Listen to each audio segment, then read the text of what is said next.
Hello and welcome to this weekly market recap for the week ending Wednesday, June 25th, 2025. I'm Tom Bowley, Chief Market Strategist at earningsbeats.com, and it is a pleasure to be with all of you again this week. Got a lot to go over. We're going to try to go through a lot of this quickly. I can tell you a few things, though, right off the bat. Number one, we had the U.S. bombing Iranian nuclear sites over the weekend. Initially, obviously, that was an escalation of what was going on in the Middle East. But by the end of the weekend and into the early part of the week, we had talk of a ceasefire. Things settled down quite a bit. The volatility index dropped like a rock. Crude oil prices fell. Normally, with an escalation, we would see energy prices moving up, energy stocks doing really well. That was the exact opposite so far this past week. We've really been seeing the opposite. We've been seeing energy shares underperforming, crude oil prices dropping. And that has kind of given way to this new emerging bull market where we've seen the S&P 500 threaten new all-time highs. The Nasdaq and technology has actually hit new all-time highs, led by areas like software and semiconductors. All of this really good news for the market. 10-year Treasury yield has been dropping. I am beginning to actually see a sign that interest rates are right around the corner. Interest rate cuts, I should say, right around the corner. I think the Fed is going to cut in July. I'm going to make that announcement right here. We'll see whether I'm right or wrong. But I got all these different charts to go over with you and to share with you in today's session. But first, let's take a look at what has happened over the course of the last week. Just a reminder to everybody, I am looking at the last week, but it is from last Wednesday's close to this Wednesday's close. So just want to make sure that everyone understands the period that we're looking at here. So over the course of this past week, Wednesday to Wednesday, transports have actually outperformed, jumping about 3.33%, a little bit better than the Nasdaq, which is up 2.4%. Dow Jones up just a little less than 2%. S&P 500 almost 1.9% higher. And then we had the Russell 2000 and the S&P 400 mid-cap index both rising a little bit more than 1%. So across the board, we've seen strength over the last week, which was good. I know that there was a lot of folks probably a little anxious over the weekend, myself included, after the bombing, wondering what we were going to wake up to on Monday morning. But things settled down pretty quickly early this week and really gave way to a lot of strength in the market, especially in more risk-on, growth-oriented types of areas. Moving on to the sectors over the past week, look at the leadership. Got the S&P 500 in here so you can kind of see where the rotation was. The three groups that outperformed the S&P 500, technology, financials, communication services, those are three aggressive areas of the market. The other two that were almost outperformed the S&P 500, consumer discretionary and industrials, those are our five aggressive groups, and all five of them really had solid weeks. So this is not a buy at the last minute, rotate over to defense, kind of a scare you, maybe market toppy kind of a move. This is the real deal, in my opinion. I love seeing this money rotate into many of the growth areas of the market, and I think this is going to bode well for future breakouts and more all-time highs coming down the road. I see a really solid second half of 2025, and I'll be going over that with you each and every week. Taking a look at the S&P 500 right now. Here is the near all-time high. 6144 was the close back on February 19th. Today we got up to 6108. Came back down, closed at 6092, which was relatively flat versus where we finished on Tuesday. But there is no doubt we remain in this uptrend. We continue to trend above the 20-day moving average, which is also above the 50-day moving average. And there's just one resistance level ahead of us, and that is that 6144 level. Seems like we're on a crash course headed for that resistance area, and I believe we're going to go through it. Nasdaq 100, here is a breakout to an all-time high close today. We finished at 22,237. Intraday, we got as high as 22,329. Both records. We do have a little bit of a negative divergence that we've seen on some of the major indices on the daily charts, but those same negative divergences are not present on longer-term weekly and monthly charts. So, I guess you can read that however you may. I look at it and I say, well, in the short term, there's still a chance maybe we sideways consolidate, but with everything else going on under the surface, I believe we're going to get a breakout. Whether we have a little bit of consolidation first or not, to me is irrelevant. We're heading for higher prices. IWM, small cap, Russell 2000. This was an opportunity for small caps to make a big breakout here today, and they didn't do it. I'm a little disappointed in the near term, but there's still plenty of opportunity. I think as long as the group doesn't break back down, which I'm kind of watching around the 207 area on the IWM, I think as long as we stay above that, that's good. But you can see today, especially, we had an opportunity to break above 215. We were right up there. We closed, or actually yesterday, I think our intraday high was 214.93. Today we hit 214.73 right after the opening bell, but we could not get through 215. We reversed back down. So I think it's more sideways consolidation right now, although I wouldn't rule out maybe a sudden pop and a breakout later this week. We'll continue to watch the small caps. But if more and more talk starts, or if we start to see more and more talk about a rate cut, I would really watch this group closely and start looking for relative strength. And when I say relative strength, I mean relative to the S&P 500. Right now, small caps continuing to lag. I mean, we've got the S&P up getting ready to break to an all-time high. And you can see on this chart, the IWM is well away from its high that it set back last November. So the relative weakness here is very apparent when you look over a 6-month, a 1-year chart, something like that. But a breakout here, we could start to see that gap begin to shrink in terms of relative strength. So watch for the breakout and then watch for relative strength here. 10-year Treasury yield been moving lower here over the course of the last month or so.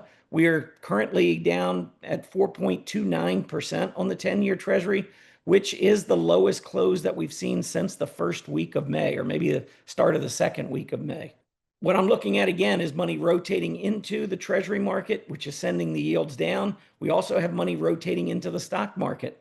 So we got money that's coming off the sidelines into both of our major markets at this point, and I don't see much that's going to change that over the course of or over the balance of 2025. Crude oil. So I wanted to take a look at crude oil because, again, over the weekend, I thought, okay, we're probably going to see a pop in crude oil on Monday morning, and we're likely to see some outperformance by energy shares. I think most everyone would have thought that. But since the opening bell on Monday, we've seen the exact opposite. We have seen crude oil prices tumbling. We were up at $78 a barrel. We fell all the way back down to about $63 a barrel. You can see on a relative basis, energy, a rough week in terms of relative performance. I can go back to the sectors that I showed you earlier and look at energy for the week, falling 3.25%. So that's 6 percentage points, more than 6.5 percentage points behind the performance of technology. So clearly, energy struggling this week. That's it for that one. I want to show you one other chart, and this is the one that I find very, very interesting. I like to look at the 1-month US Treasury yield. And on Stockcharts, you can get that by typing in the $UST1M, the number 1M. And when you do that, if you go back and you study moves in the Fed funds rate, a lot of times the 1-month Treasury will give you a little bit of a heads up before you actually see the move. So for instance, back in 2022, remember when Fed Chief Powell, said that the inflation was just transitory, didn't want to raise rates, it was fine, inflation was going to come back down. They were wrong. They got that wrong. They were late to the party. They started raising in a hurry in 2022. Well, prior to them raising the Fed funds rate, the 1-month Treasury jumped up 25 basis points before that first hike in March of 2022. And then before the second, that 50 basis point hike in May of 2022, you can see that the 1-month Treasury yield made another big jump. So it was forecasting, in essence, what was going to happen at the Fed meeting. Take a look back in late August, early September. Now remember, the Fed cut 50 basis points in mid-September. But I want you to look at what happened to the 1-month Treasury yield prior to that meeting. It went down 50 basis points prior to the meeting. It was pricing it in. Now, take a look at what's happening right now. When rates are flat and we're not expecting changes, look at periods where we see no change whatsoever in this 1-month Treasury yield. I mean, you can see it in 2023, 2024, prior to rates going up in 2022. Look at how flat it was. It doesn't move up and down. It doesn't trend. When it starts moving, it's because it is projecting, it's forecasting. Look at what's happening right now. We're starting to see this 1-month Treasury yield roll over. In my opinion, it's anticipating a rate cut that we're going to get from the Fed. And I think we're going to get one in February. I think we're going to get 25 basis point cut in February. Hey, I could be wrong. I'm going out on a limb. I'm going against everybody else right now. But let's see what happens in July. I would not be surprised if this movement right now is forecasting that rate cut coming up in about a month. All right, for those of you that are new to Earnings Beats, go over to our website, earningsbeats.com, scroll down, check us out. You can sign up for our 30-day no-cost trial. You also see, if you scroll down, that we have a big event coming up on Saturday morning. This is a free event. It's open to everyone, but you do need to register. Simply click on that link on our website. It'll bring you to this page.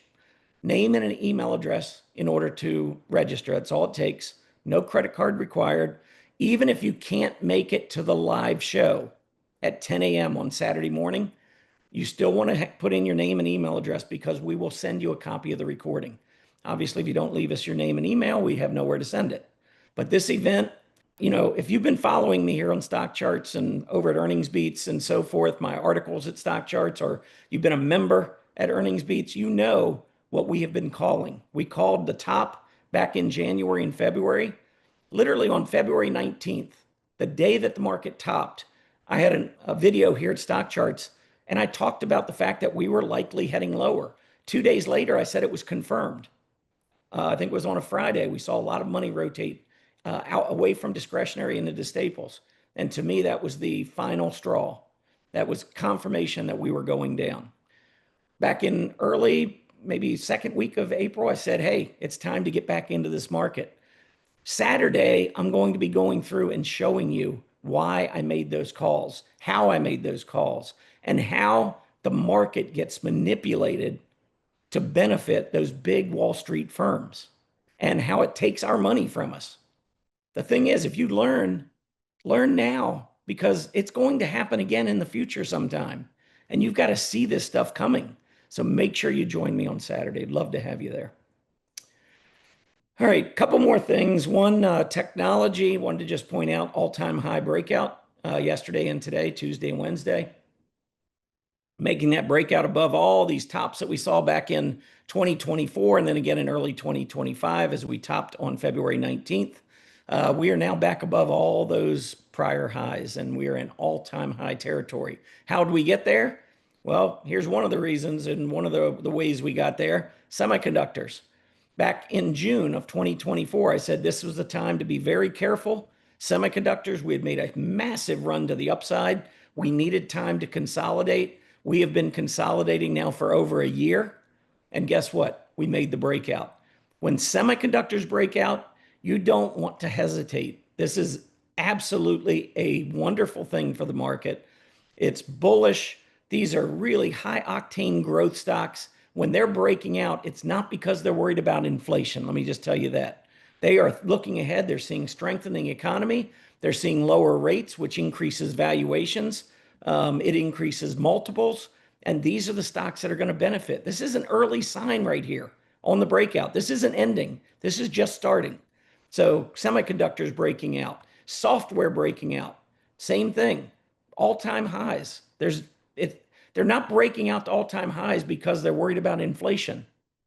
So stop the inflation talk. Forget about the talking heads and the media and the Fed. Follow what the charts are saying. You want to be in these growth stocks. Now, I'm going to temper all of this just a little bit because of what I saw today. And this is just a mild tempering. I'm very bullish, as you can probably tell. But what I noticed today is, and over the past few weeks, we've been talking about this leading stocks and leading industries group. This is a chart list that we've been providing to our members, which has been including every single week some of the best momentum stocks out there. And these stocks have been crushing the S&P 500. Today, I noticed the S&P was flat, but of the 56 stocks that are on this high octane momentum chart list, only 17 beat the S&P 500 today, and only 3 of them beat by more than 2 percentage points. So I don't know if the rally is just narrowing here and we're going to get a little bit of a pullback, or maybe this is just a temporary narrowing and we're going to get an explosion tomorrow.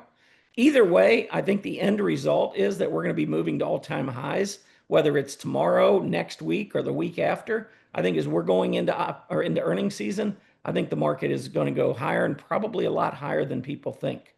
But I did want to just point out, trying to keep things somewhat even keel here, that we did have this momentum list, which really struggled a little bit today because there was the cutoff point. That's the S&P 500. And then you can see there were a lot of momentum stocks on this list that didn't do particularly well today.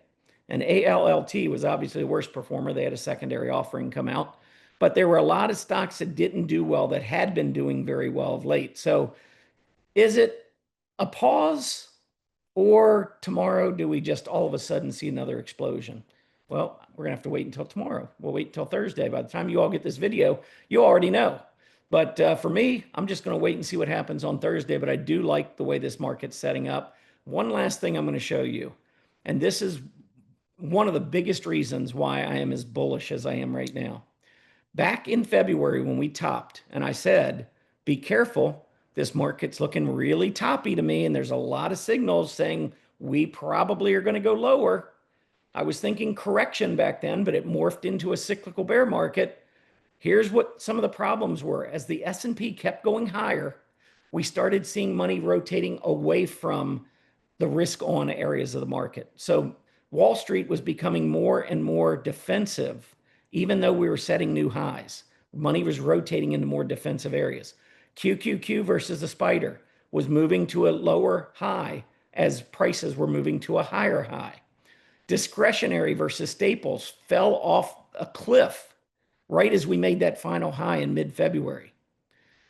Large cap growth versus large cap value topped at the end of December and rolled over. Same goes with, well, this is another large cap growth versus large cap value ratio. Then mid caps, it wasn't until the early part of February, but then mid cap growth took a big hit relative to value. Same with the small caps. Transports versus utilities were rolling over, which is a bearish sign. And then copper versus gold, which is another commodity related ratio, intermarket ratio that I like to follow, was just simply flat. My point is, none of these areas that are risk on were moving up. Money was rotating away from risk. Now I want you to look at where we are right now as we keep moving up and setting new highs on the S&P. QQQ versus spider, trending higher. Discretionary versus staples, higher. Growth, large cap growth versus large cap value, higher, both of these ratios. Mid cap growth versus mid cap value, higher. Small cap growth versus small cap value, higher. They are all trending up. Transports versus utilities have come off the lows. And even copper, relative to gold, has just went up and hit about a 10, 11-week high. So you can look at these signals. They're different. The market is behaving much differently on this move. It's not anything compared to February. Don't listen to anybody that tells you that it's looking like it did back in February. That is completely false. It is looking much, much more bullish, and we're going to break out and we're going to go to all-time highs. So anyhow, that's what I got for you this week.